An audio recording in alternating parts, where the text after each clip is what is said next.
ये सदस्यबिन माता जी कहते हैं शिष्य में श्रद्धा होनी चाहिए। वृक्ष कबहु न फल भखे, नदी न संचय नीर, परमार्थ के कारण साधु ने धरा शरीर। जगज्जननी माता जी कहते हैं आप बताओ, फल तो वृक्ष खाता नहीं। अभी मैं आई तो कहने लगे माँ, किन्नौर से बहुत बढ़िया मीठे सब आए हैं। सब तो बहुत जगह होते हैं, पर किन्नौर के सेब में बहुत मिठास होती है। पर उस वृक्ष को देखो, बर्फ से ढके रहते हैं, जिनके ऊपर वर्षा पड़ती रहती है और फिर भी फल देता है। नदी रात दिन किसके लिए बहती है? हमारे लिए, हमारे प्यास मिटाने के लिए, हमारी फैक्ट्रिया के लिए, हमारे परोपकार के लिए वह नदी रात दिन बहती रहती है। इसी तरह साधु संत दूसरों की भलाई के लिए, दूसरों के उपकार के लिए अपना चोला चलता रहता है। इससे ऐसे देश की वासी है जहाँ हमारे पूर्वजों का, हमारे ऋषियों का बहुत बड़ा नाम है।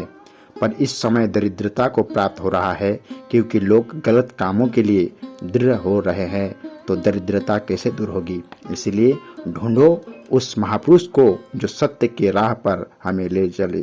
कहते हैं जिन ढूंढा तिन पाइया, गहरे पानी पैठ, मैं बाबरी डूबन डरी रही किनारे बैठ। जो ढूंढते हैं, तलाश करते हैं, उनको मिलता है। प्राप्त कर लेने के बाद उस ज्ञान का अभ्यास करना चाहिए। कहा है करत करत अभ्यास के जड़मति होत सुजान, रस्सी आवत जात ते सिर पर पड़त निशान। जब तुम अभ्यास करोगे तो तुम्हारे हृदय में वैराग्य होगा। प्रिय सदस्यवृंद, जगज्जननी माता जी कहते हैं कि तुम्हारा मन बस में हो जाएगा। यह मन न दौलत से बस में होता है, न सुंदर नारी से होता है, न सुंदर राज्य से बस में होता है। यह किसी चीज से काबू नहीं होता। हर जगह से यह मन भाग जाता है, सेकंडों में मीलों दूर चला जाता है। इसको कैसे पकड़ोगे? यही तो बंधन का कारण है।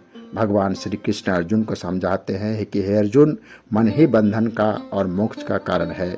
अगर इस मन को सद्गुरु के द्वारा बताए गए रास्ते पर मन, वचन और कर्म से धर्म के अनुकूल श्रद्धा से इस नाम में लगाया, तो यह मन उससे लीन हो जाता है।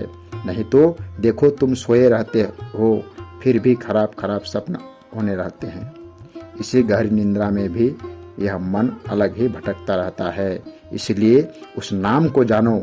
आप लोगों ने गुरु महाराज जी का सत्संग सुनो और उसको अपने जीवन में उतारो, तभी तुम्हारा जीवन कल्याण होगा। प्रिय सदस्यवृंद, 6 अप्रैल परमाराध्य जगज्जननी माता श्री राजराजेश्वरी देवी जी के जन्म जयंती के उपलक्ष्य में परम करुणामयी माँ जगज्जननी के मुखारबिंद से दिव्य प्रवचनों का प्रसारण सत्संग के रूप में आप तक पहुंचाने का प्रयास कर रहे हैं। हमें पूर्ण आशा है कि आप उनके दिव्य अमृतमय प्रवचन से अपना लाभ प्राप्त करें।